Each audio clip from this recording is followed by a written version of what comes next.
Ibabas na naman ako na ma-DDS pagkatapos nito. Nako, hindi naman. Gusto kong makinig kayo lahat. Nakikinig kami. Alamin nyo nung una ang batas. Oh, Bago nyo kami murahin. hindi ka namin numura. Bago nyo kami latiin. Hindi ka namin Alamin nyo nalaki. muna ang batas. Sapagkat dito po, Ang problema ho natin dito mga kababayan, wala kayong ginawa kung di mag-coops dyan sa Tuadcom. Tapos pagka binabanatan kayo ng mga ordinaryong Pilipino, nag-iiyakan kayo. Dito sa video na ito mga kababayan, papanoorin ho natin. Ako, nagsalita ako sa plenaryo, itong si Atras Amante. Yan ang nga ho ba sinasabi natin? Ang hilig-hilig nyo magpabida sa mga hearing. Tapos pagka napupuna kayo, kagad yung sinasabi, binabash kayo. Yan ang problema sa inyo, para dito sa mga congressman na to. Pero bago lahat ng yan mga kababayan, malapit na home Pasko. Nako, eto na ho yung mga nagpakulay doon sa mga nagdaang video natin. Shoutout muna tayo mga kababayan. Mega love shoutout. Shoutout dito kay Ann Nams. Ann Nams, salamat to dyan sa $2. Mega love shoutout. Maraming salamat to. Mega love shoutout din ho dito kay Luz Williams. Maraming salamat ho sa $2. Mega love shoutout. Ma'am Luz Williams. Mega love shoutout din ho dito kay Mabel Magbago. Maraming salamat Ma'am Mabel Sana huwag ka magbago. Watching from San Diego. Ingat ho kayo dyan sa San Diego. Maraming salamat ho. Mega love shoutout din ho dito kay Roses. Roses, thank you ho Ma'am Roses. Thank you ho dito sa 1,600 yen. Palakpakan ho. Advance Merry Christmas PH update. Thank you sa sa palaging update. God bless. God bless and your family. Maraming salamat Ma'am Roses. Maraming salamat ho. Mega love shoutout. At dito kay Mama dito kay Mama ambisyosa ako, na-trigger ho siya dun sa mga natin, PhilHealth issue. Mega love shoutout Matindi ho pala diyan sa Norway, no? Libre ho yung pag-aaral, libre ang pagpapagamot. Yan ho ang banat nitong si Ma'am ambisyosa ako. Sana sa mga susunod na panahon yan din naman ho ang gustong mangyari ng marami sa ating mga kababayan, na ang ating bansa medyo gumanda-ganda yung mga serbisyong nakukuha sa pamahalaan. Maraming salamat Ma'am ambisyosa dyan sa 100 NOK. Maraming salamat ho. Maraming salamat. Mega love shoutout. Palakpakan mo natin ito si Madam. Taga Norway ho yung si Madam. Ano yan? Norwegian citizen ho yan.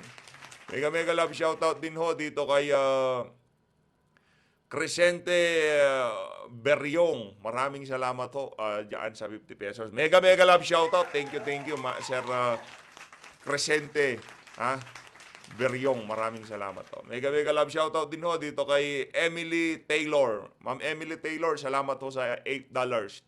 Thanks for the PH. Maraming salamat ho. Salamat ho. Ma'am Emily Taylor. Dito, mega love shoutout din ho dito kay Usain Boy Sibonga M. Maraming salamat ho sa $5. 50 pesos. Mega love shoutout. Mega love shoutout din ho dito kay May Kausing Kojo. Thank you ho sa 320 yan. Mega love shoutout. Ma'am Kojo, maraming salamat ho. Maraming salamat.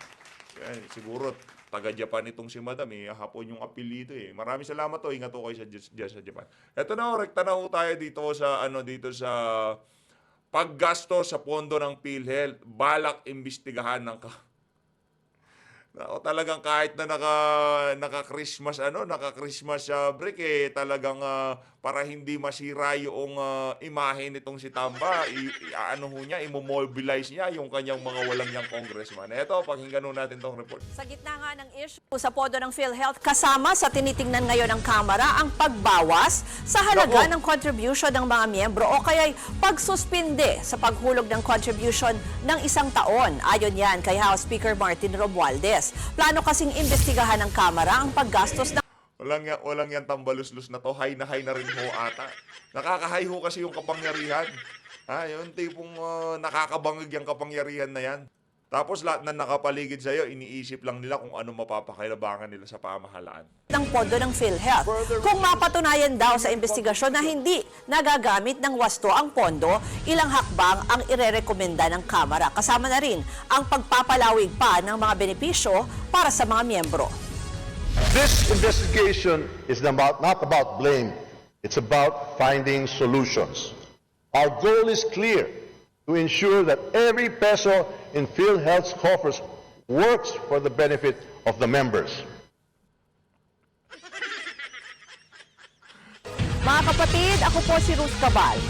Ayan na nga mga kababayan, anong masasabi nyo doon sa mga banat na yon itong si Tambaluslos, no? Ang atin lang naman ho dito, pagka ho natuloy ang rekomendasyon, sabagay rekomendasyon lang naman yan, tapos pag-aaralan pa naman ho yan. Kumbaga publicity stunt na lang yan eh. Kumbaga naka-hot water ho kasi sila doon sa decision nila na wag bigyan ng subsidiya para ma-justify yung naging decision nila. Kailangan nila mag-imbestiga at pakita sa sambayan ng Pilipino, ayan no, tignan nyo, napakaraming pera ng PhilHealth.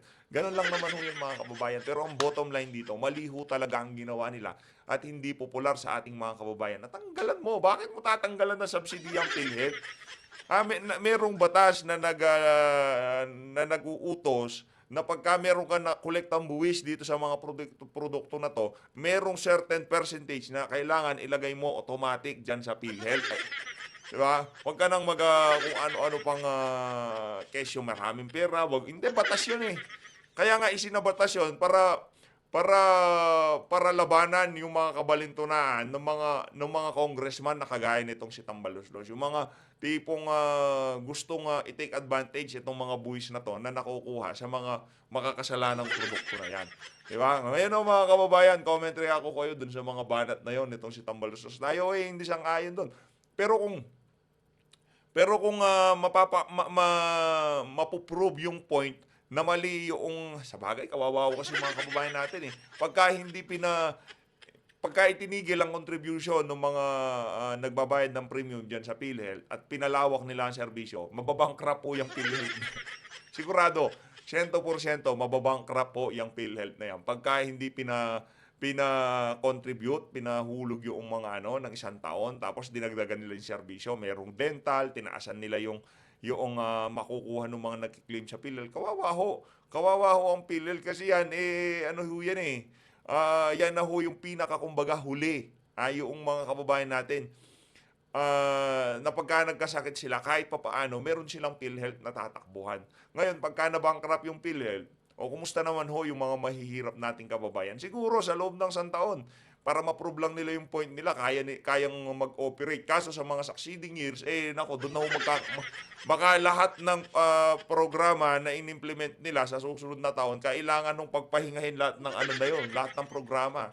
Kasi kailangan nila ulit mag-ipon ng reserve fund. Hindi ho tayo eksperto pagdating sa kaperahan, ha? Hindi ho tayo eksperto pagdating dyan. Pero sigurado ho natin dito, sa gagawing rekomendasyon na yan, kung sakaling ipa-implement man yan, mababankrupt ang PhilHealth at kawawa ho yung mga kababayan nating mahihirap na umaasa lang sa PhilHealth. Ito na ho, ang pinaka-aabangan ng ating mga kababayan. Itong iyakin na si Atrasabante. Kasi kayo ang problema sa inyo dyan sa House of Representatives. Lalo na ikaw, Atrasabante. Nakakadiri ho kayo. Rene-representa nyo yung kongregasyon nyo. Kasi kayo kahit na first district yung kung saang distrito man rene-represent nyo. Kaso yung pagtayo nyo bilang congressman, ang bahagi ho nun, tinitingnan kayo bilang pastor? Ano ba kayo dun sa nyo? Ano ba mataas sa pastor? Basta, kung ano man tawag sa'yo ng mga ng mga kongregasyon mo, nakakahiya ho dahil kilala kayo bilang meron pa nga kayong props na ganyan, meron pa kayong pakwintas-kwintas na ganyan. Pero yung asal nyo sa mga komite, akala nyo kung sino kayo. Hindi nakikita ng mga kababayan natin yung humility, higa nga. Diba? Isa ho kayo sa pinaka-coops, higa nga dyan sa mga hearing sa House of Representatives.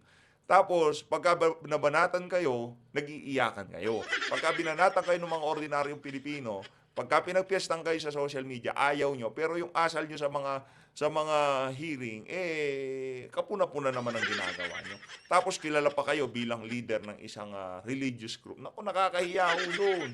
Dapat sana, mayaman na kayo, dami nyo ng pera eh. Dapat sana hindi kayo nagpasilaw sa kung ano mga, 'di ba, perks na makukuha nyo diyan sa pagbira nyo sa mga Duterte. Kasi sa ayaw sa gusto nyo, Congressman na Atras Abante, merong perks. Ano yung perks na yan? Malamang magiging malapit kayo kay Tambaluslos. Dahil yung naratibo at gustong mangyari ni Tambaluslos sa mga kalaban niya sa politika, nakikiisa kayo.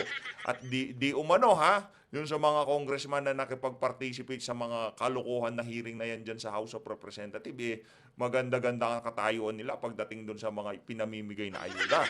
Di umano. Ngayon, para naman daw doon sa mga nakakapagpa-contempt, di umano 100 milyon ang binibigay sa mga yan.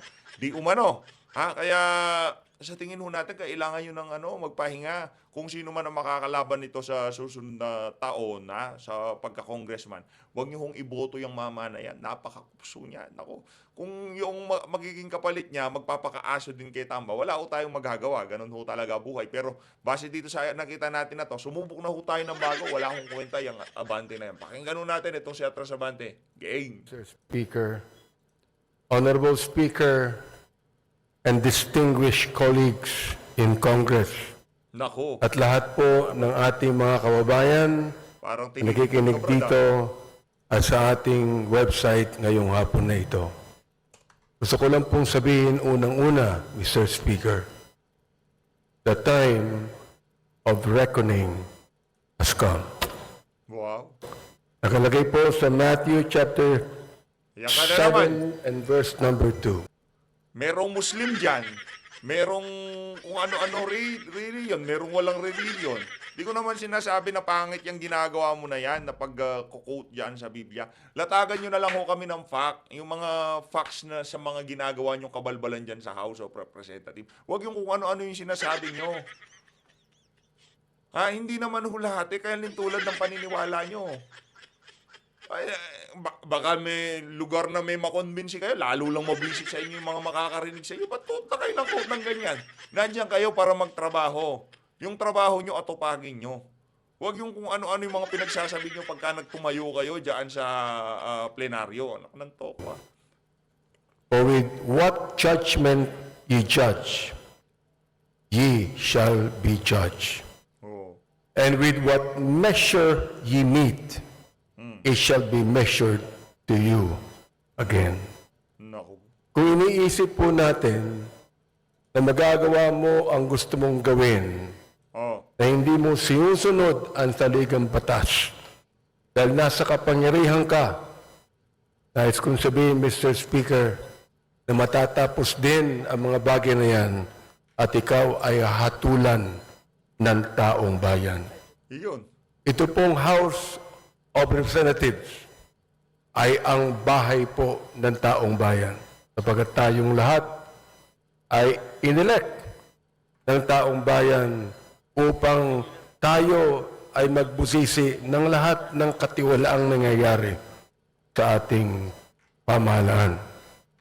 I consider this a divine blessing to be able to rise today as the chair of the House Committee on Human Rights and co-chair of the Quad Committee to share the initial findings and recommendations of our inquiry, particularly into the extrajudicial killings that occurred during the previous administration's war on drugs.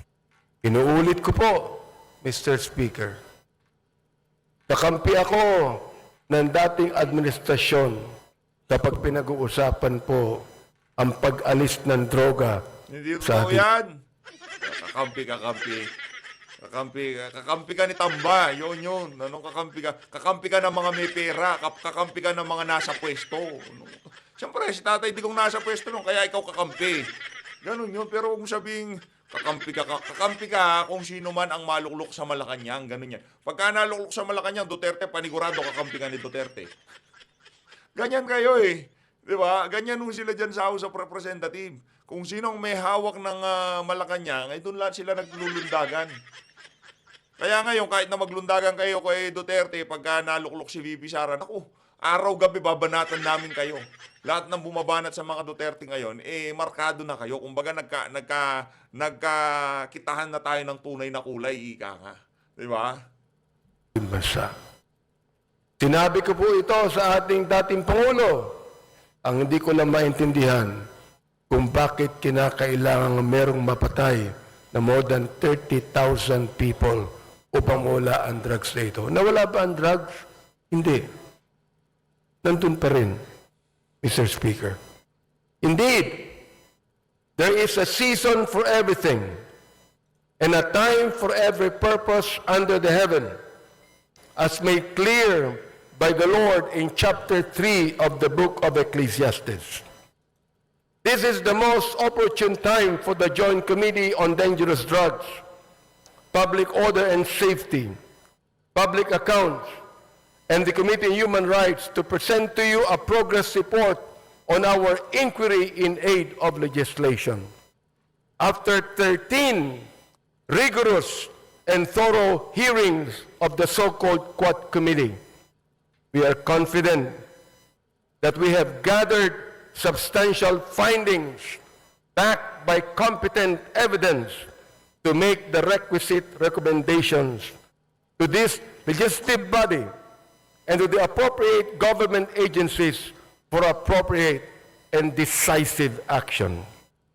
There was systematic violation of human rights and blatant disregard of due process.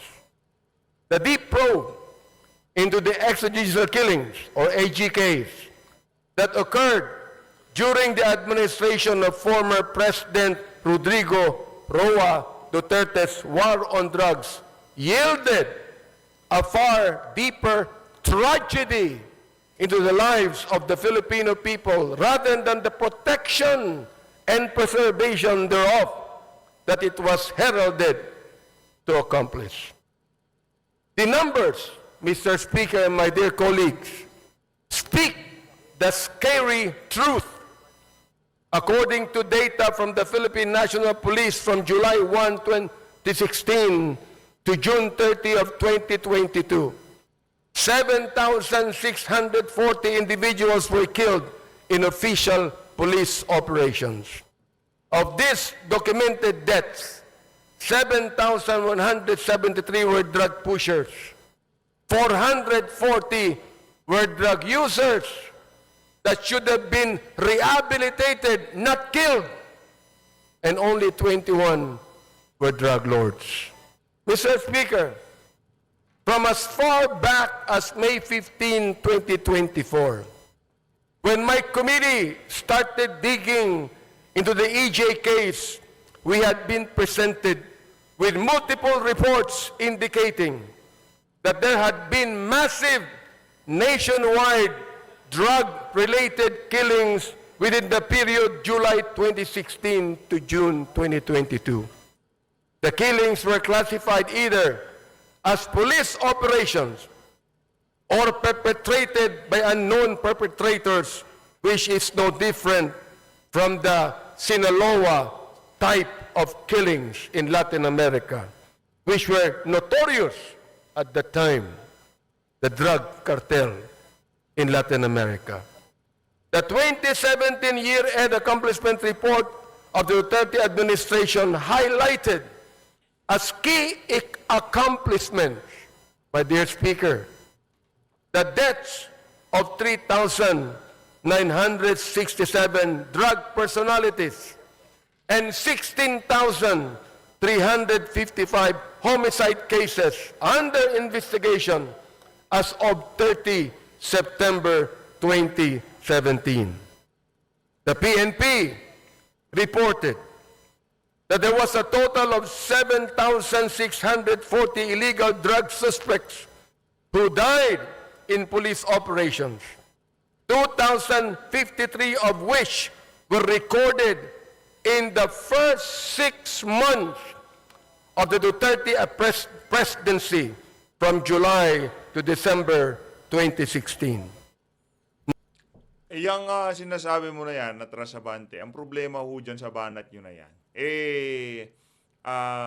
hindi nyo naman sinasabi, banat kayo ng banat ng mga figure, pero hindi nyo sinasabi kung gaano kagrabe ang problema natin sa illegal na droga noong mga panahon na yon. Dapat pagka binanatan nyo kami ng mga figure na nagurgor, dapat latagan nyo rin kami ng mga figure ng kung gaano kadami yung bilang ng mga nagpupulburon noong mga panahon na yon. Saka yung mga sinasabi nyo na yun, pati yung mga nagtagaang magkapitbahay, nandyan sa bilang na yun. No less than the United Nations Office of the High Commissioner for Human Rights noted that there were at least 8,663 drug-related killings as of February of 2019, while academic research, the HUS project of the Third World Studies, University of the Philippines, gathered around 5,348 recorded deaths. The Free Legal Assistance Group cited unassailable data in a Supreme Court en banc extended resolution that indicated that the Duterte administration's anti-drug war from July 1, 2016 to November 27, 2017 recorded a staggering total of 20,322 deaths, or a daily average of 39.46 deaths. Mr. Speaker and my dear colleagues, was the war on drugs truly aimed at dismantling the drug syndicates and put an end to this illegal and immoral trade? Or was it an all-out assault on the poor and vulnerable to cover up the former? Gusto ba talaga nitong durugin ang mga drug lords at ang illegal drug industry, o durugin lamang ang mga mahihirap upang pagtakpan ang mga... Yan ang nga ba sinasabi natin eh. Yan ang problema sa inyo eh. Kaya mga mahihirap, kaya yung, kumbaga yung mga salat sa buhay ang naging nagurgur. Kung ano man, kung yung mga nasa report mo na yan mahihirap, yun ho talaga, sila ho talaga ang market ng shab-shab. Yung sila market. Sino ba yung market ng mga nagkukoka? Yung mga nagpupulburon, yung mga mayayaman, na kamukha mo, mayayaman na kagaya ni Marcos Jr., ni Tambaluslos. Yaan ang market ng koka. Yaan ho ang market ng ng pulburon, yung sinisinghot. Yun ho yung market niya, yung mayayaman kagaya nitong si ano. Pero yung shab-shab, ang market ho niyan, yung mga mahihirap. Kaya kung pansin nyo, puro ano ho yung mga nagugurgur. Kasi sila yung gumagamit, sila yung nagtutulak eh. Wag nyong palabasin na puro mahihirap yung ano. Yun ang market lang yan eh, shab-shab eh. Yan ang problema sa inyo. Isa pa yan, ginagawa nyo tanga yung sambay ng Pilipino sa mga pagsasalita nyo na yan. May kinalaman o kaugnayan sa problemang ito. Clearly, the war on drugs, while touted as the formidable solution to the country's drug menace, had resulted in the systematic violations of our constitutional rights. Grabe naman yan. Parang relax ka lang, Brad, baka matumba To ka. life, Relax ka lang. human dignity, and due process. Ang sagradong buhay na tanging bigay ng puong may kapal ay hindi kailanman dapat pawiin ng sinuman. Yun, ng sino man. Pero yung mga sagradong buhay na mawawalan dahil sa hindi nyo paglagay ng subsidiya sa PhilHealth, hindi kayo nag-iiyakan. Okay lang yun. Okay lang yung tanggalan ng subsidiya PhilHealth. Okay lang magkamatayan yung mga Pilipinong manghihingi ng tulong dyan. At dahil hindi sila makanghingi ng tulong, dahil wala ng pera, walang subsidiya galing sa pamahalaan, okay lang yun. Walang problema yun. Di ba? Yun talaga ho, sila ho mga inosente at ordinaryong Pilipino. Hindi ho sila involved sa ipinagbabawal na pulburon. Yung mga magugurgur dahil dyan sa kapalpakan ng House of Representatives na hindi paglagay ng subsidiya dyan sa PhilHealth. Yun ho ang mas matinding problema natin dyan. Mabida talaga itong si Ang sabi po ng Diyos, thou shalt not kill. But the war on drugs resonated a policy of kill, kill, kill. As the former president has always said, shoot them dead. Correct. Kahit tayo dito sa PH Update, kung tayo maging presidente at karamihan ng mga Pilipino na ayaw sa ipinagbabawal na droga, yun ho ang ating pulisiya. Pagka yan, talagang confirm na. Nag-bypass kayo. Nahuli yan. Palabanin nyo. Baka magurgur na. Pabawasan pa yung pinapakain ng pamahalaan. Kasi pagka nakalaya yan, balik na naman sigurado doon. Ngayon kung hindi nagurgur, pagdating ng panahon, naging okay yung niya, hindi na siya lumapit dyan, yun, magkakaproblema tayo pagka ginurgur yan. Diba? Pagka lumayo na siya dyan, pero sigurado ko tayo, pagka yan nagpakatino, kahit yung mga kapitbahay niya, ibabalita sa barangay, huwag nyo yan. Matino na. Nagwawalis lang sa tapat ng bahay nila. Diba? Nagsisigalang doon sa likod. Di na siya nag-aano ngayon. Huwag nyo nang pakialam, kawawa naman. Nagpakatino na yung bata. Merong ganong epekto yon. Pero pagka yan, nagurgor at yung kapitbahay niya, kasi hindi tumigil Wala. Bumabanat pa rin kasi. Yun ang problema natin dito. Ngayon, ang pinagtatanggol nitong matanda na to, tatanda rin naman ho tayo. May balbas na nga tayo. Magkasing edad lang kami niyan. Puti na rin yung balbas ko. Kaya okay lang natawagin kong matanda yan. Yung problema dito kay Atrasabante, pinagtatanggol ho niya yung mga tulak, yung mga gumagamit, yung hindi tumigil sa pagtulak, hindi tumigil sa paggamit. Doon ho tayo nagkakaproblema. Labas-pasok na lang sa rehab, labas-pasok na lang sa kulungan. Ngayon, pagka nagurgur, nag-iiyakan yung mga congressman na kagaya nitong si Atrasabante. The role of leadership in a culture of impunity. How did we get here? Paano ito nangyari? One cannot look at all the evidence and not come to this credible and undeniable conclusion that former President Rodrigo Roa Duterte's public pronouncements encouraged, facilitated, and normalized the killings and emboldened some of our policemen who are supposed to be the protectors of the people to carry out the same. Hindi totoo yan. His release of unverified narco lists further exacerbated the violence as individuals were targeted based on flawed, inconsistent, and malicious information. Isa sa mga biktima nito, si former Iloilo City Mayor Jed Patrick Mabilog. In 2014, then Mayor Mabilog was named as I quote, top 5 best and outstanding mayors in the world. In the 2014 World Mayor Awards, mula sa short list ng best mayors in the world na isama sa drug list ni Pangulong Duterte, nasira ang pangalan ni Mayor Mabilog. Tandaan nyo mga kababayan, pagka kayo politiko, nakaladkad ang pangalan nyo sa ipinagbabawal na droga. Malamang sa malamang, talagang sumausaw kayo dyan.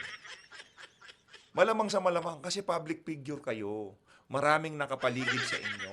At kung meron mga mahuling tulak o drug lord o kung sino mang makakapagturo na kayo involved sa ipinagbabawal na pulburon at na-verify yan, huwag nyo naman hong sabihin na yung drug narco list nitong si Tatay Digong palsipikado.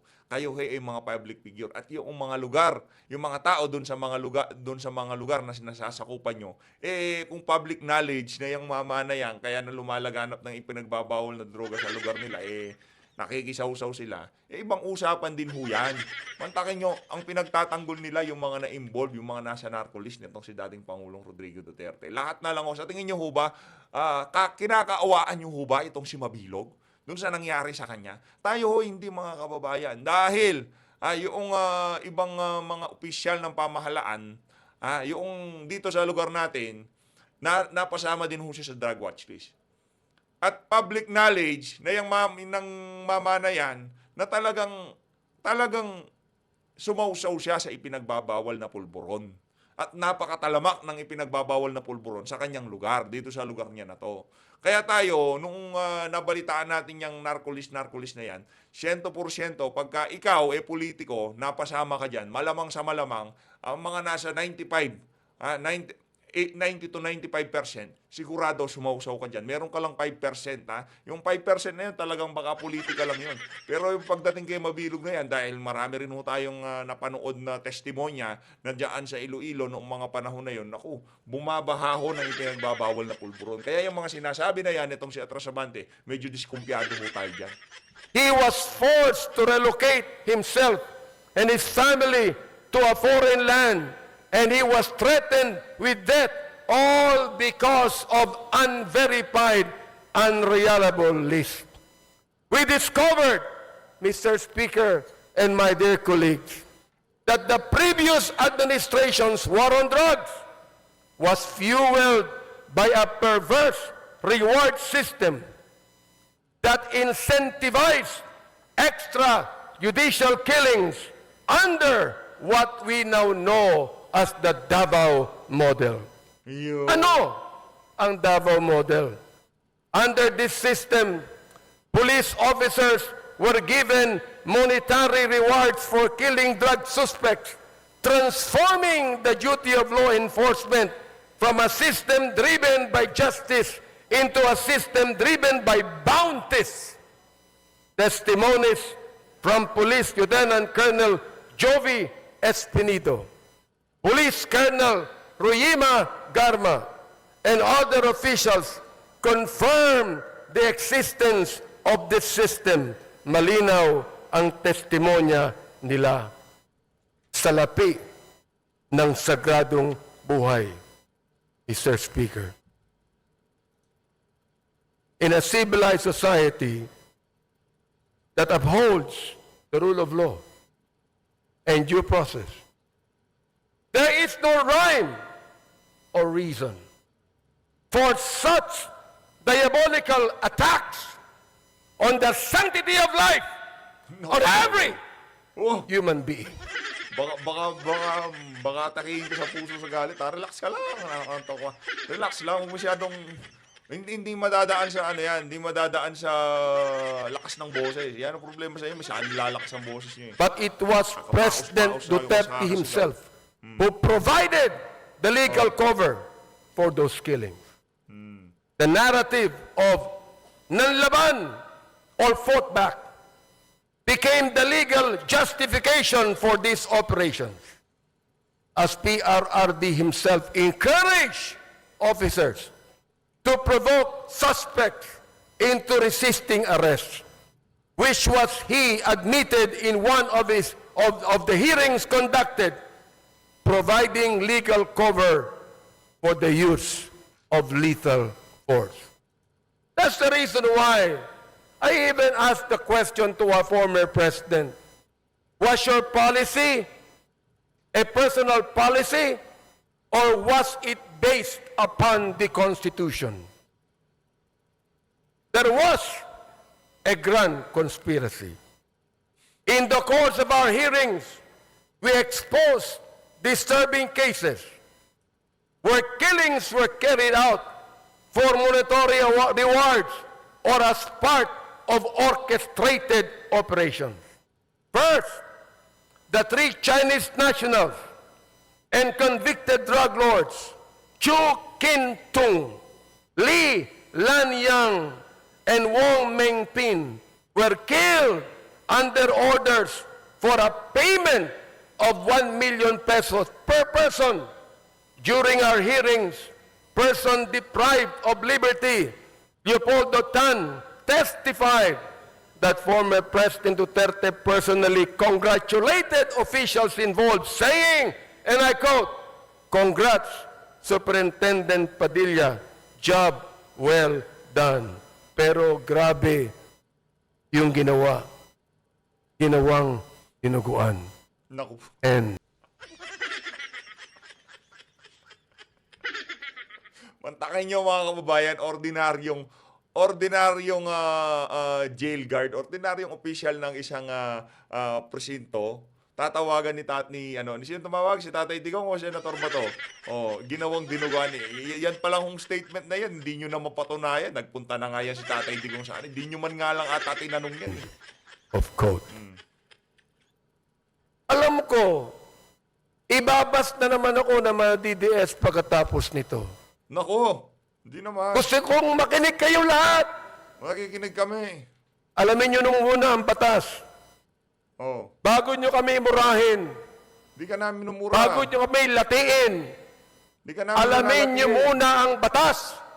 Oh, ano yung Sapagkat batas? dito po, sa house na ito, ay pinaglalaban namin hindi lamang ang katuwiran ng bawat tao, kundi ang tinatawag nating sanctity of life. Yo. Second, the assassination of Police General Wesley Barayoga, na binanggit na ng aming chairman. Witnesses testified that Barayoga was killed under instructions from police officials with a reward of 300,000 pesos given for his murder. Police Colonel Grijaldo, na kinontempo namin sa aming last Qualcomm hearing. Nandito po siya ngayon. Maaaring narinig niya. Anong ginawa niya nung siya ang Chief of Police ng Mandaluyong City? Na ang general na ito ay pinatay doon sa Mandaluyong. Walang police report. Walang investigation report. Walang ginawa ang Chief of Police na ito. Siya ba'y tinanggal sa pagiging Chief of Police? Hindi, mga kaibigan. Samantalang yan palagi ang SOP ng Philippine National Police. Naku. We heard testimony that revealed that police officers had killed quotas and were rewarded for complying with them. Police Lieutenant Colonel Espinido detailed that a 20,000 peso reward was paid per kill. Yan po ang kanyang statement. Our investigation also unearthed cases where the drug war served as a tool to eliminate competition among drug syndicates. Witnesses such as Mr. Kerwin Espinosa and former police officials SPO3 Artunio Las Cañas and Police Colonel Eduardo Acerto revealed the dark reality of a policy that prioritized kill, kill, kill over jail, jail, jail. Mr. Speaker, more data revealed how every effort was made to ensure that those involved in these killings were spared from the consequences of their actions. Of the over 8,351 deaths, the PNP's Internal Affairs Service reported that 99.17% of cases resulted in the exoneration of police officers. Just imagine. Of the 32,803 policemen charged for operations, only 30 were dismissed. These numbers expose a justice system that failed the victims and their families. Out of all this bloodshed, ano naman ang naging impact sa paggamit ng droga? Mr. Speaker, the Dangerous Drugs Board admitted that the drug war resulted in only a slight decline in drug use. The figure of 4 million drug users that former President Duterte cited at the start of his term had no verified basis. Sinabi pa niya na itong si Adolf Hitler pumatay ng 3 milyon ng mga Hudyo. Mali pa ang sinabi niya. 6 million po ang napatay niya. Kaya dapat din patayin ang 3 milyon ng mga drug pushers. May problema ba doon? May problema ka ba doon? Wala tayong problema doon. Ubusin lahat ng yung mga D-Lord na to. Ubusin ho silang lahat. Wala ko tayong problema doon. Parang itong si Albante, meron din siyang problema doon eh. Ganun po ba ang dapat katawiran ng isang pangulo ng isang Ganon. democratic country? Ganon dapat ang katwiran kasi nakasaalang-alang dyan yung buhay ng susunod na henerasyon. Kayo naman ho kasi wala kayong pakialam, padapit hapon na ho kasi kayo eh. Hindi po tayo terorista. Hindi tayo komunista. Hindi tayo diktadorya. Tayo po ay demokrasya. Mr. Speaker, as a result of this hearing, we filed House Bill number 10986, an act classifying and penalizing extrajudicial killings as a heinous crime, providing reparation for the victims, and strengthening the mechanism for its prevention. This bill, otherwise known as the Anti-Extrajudicial Killing Act, defines extrajudicial killing as any killing other than that imposed by the state pursuant to the provision. Grabe, dami mo sinabi, Brad. Ayun na nga mga kababayan, dito na sa tapusin ng ating reaction video. Ibang klase ho talaga tong si Atras Abante. Oh. Nag-grandstand ho sila lahat dyan, no? Nag-grandstanding ho sila. Yang si Barber, siyang si Fernandez. Mamaya, yung kay Fernandez naman pasadahan natin at itong si Atras Abante. So, Luis, maraming salamat ho sa pagsuporta sa PH Update. Kung mabuto ko sa bahagi ng video natin na to, i-consider nyo naman mag-like, mag-subscribe at i-share ang ating video. Maraming salamat ho mga kababayan. Mahal natin Pilipinas.